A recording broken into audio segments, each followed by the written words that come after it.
यदि रोने वाले के साथ कोई रो दे तो वो व्यक्ति श्रेष्ठ कहलाता है महादेवी, महान कहलाता है। दूसरों के दुख को अपना दुख तो केवल वही व्यक्ति समझ सकता है जिसका हृदय दर्पण की भांति स्वच्छ हो।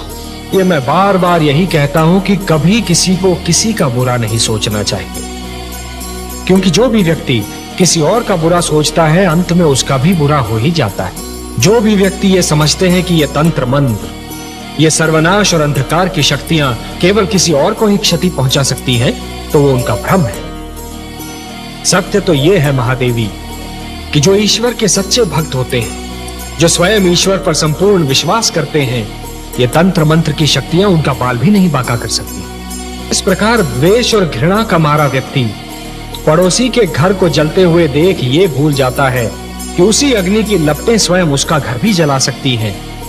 उसी प्रकार जो व्यक्ति तंत्र मंत्र में विश्वास करता है वो ये भूल जाता है कि यही तंत्र मंत्र की शक्तियां स्वयं उसका भी सर्वनाश कर सकती हैं। सत्य तो ये है महादेवी कि स्वयं मैं अपने भक्तों के वश में हूं। अपने प्रेम से, अपने विश्वास से, अपनी भक्ति से और अपनी श्रद्धा से मेरे सारे भक्त बार बार मुझे उनकी सहायता करने के लिए विवश करते रहे हैं और करते रहेंगे।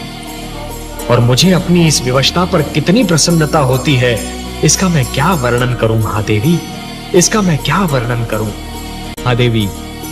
कि जिस प्रकार जब एक पुरुष भटक जाता है तो केवल एक ही व्यक्ति भटकता है, परंतु जब एक नारी के पैर डगमगाने लगते हैं तो समस्त परिवार डगमगा जाता है।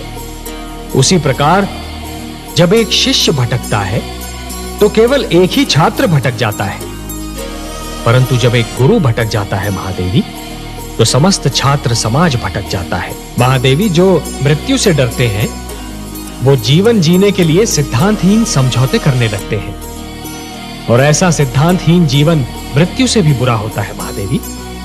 इतिहास साक्षी है कि जीतते तो वही हैं जो मृत्यु के भय पर विजय पा लेते हैं, और सिद्धांतहीन जीवन जीने वाले तो कायर होते हैं महादेवी।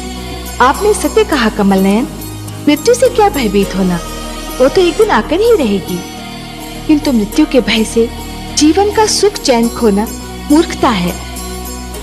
जिस प्रकार अग्नि सूखी लकड़ी को सरलता से जला देती है, उसी प्रकार क्रोध सुंदर भावनाओं को सहजता से भस्म कर देता है।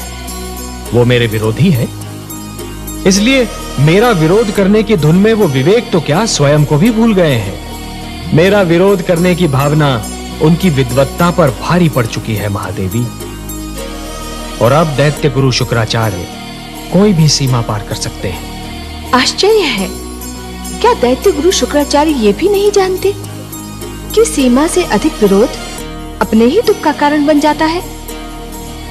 नहीं जानते महादेवी, दुर्भाग्य से वो इस सत्य को नहीं जानते, पर अतिशीघ्र जान जाएंगे। जिस प्रकार चरित्र की हानि धन की हानि से अधिक बड़ी दुर्घटना होती है, उसी प्रकार देवत्व का अपमान देवताओं के अपमान से अधिक बड़ी दुर्घटना है। महादेवी, दो पक्षों में संधि का टूटना एक श्रृंखला के टूटने के समान होता है।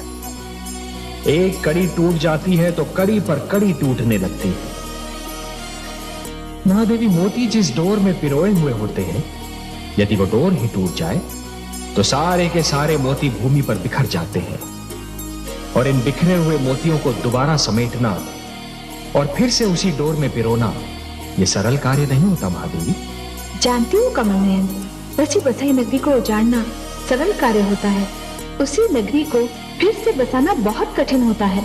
वर्ष और पीढ़ियां बीत जाती हैं उसे बसाने में।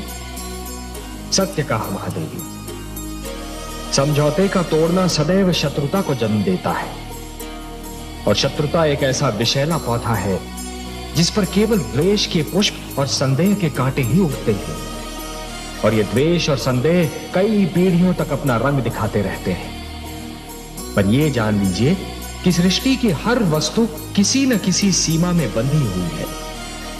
इच्छा हो, ईर्ष्या हो, क्रोध हो, कोई भी भावना हो, उसकी अपनी सीमा होती है, और जब वो भावना अपनी ही सीमा को लांघकर परे चली जाती है तो स्वयं अपने लिए ही हानिकारक सिद्ध हो जाती है।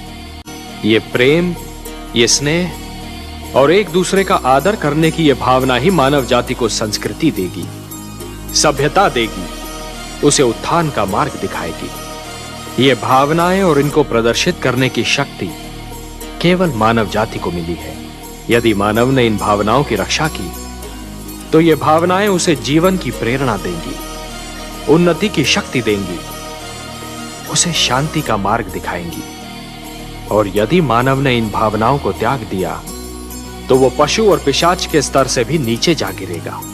कि यदि चित्रकार के बनाए चित्र को कोई बिगाड़ दे तो क्या उसे तनिक भी चिंता नहीं होगी? यदि कोई चित्रकार अपना चित्र किसी को उपहार में दे दे तो उस चित्र को संभालना उपहार पाने वाले का कर्तव्य है। जो हो रहा है हो सकता है वो वही हो जो स्वयं विधाता ने लिखा हो और अपना लिखा तो स्वयं विधाता भी नहीं मिटा सकते ना। हे महादेवी, हो सकता है कि यह मानव की परीक्षा हो, उसके कर्मों की परीक्षा हो। तो आप क्या चाहती थी कि हम केवल दिन बनाते और रात्रि न बनाते? फिर मानव को अंधेरे उजाले का अंतर कैसे जान पड़ता? विष न होता तो अमृत की महत्ता कैसे जानी जाती? पुष्प के साथ कांटे न होते तो पुष्प के सौंदर्य को कौन जान सकता? पतझड़ न आती तो वसंत ऋतु इतनी सुहानी कैसे लगती? हमने मानव को बनाया है देवी। मानव इतिहास को बनाने का कार्य हमने अपने हाथों में नहीं रखा, वो तो उसी पर छोड़ दिया है।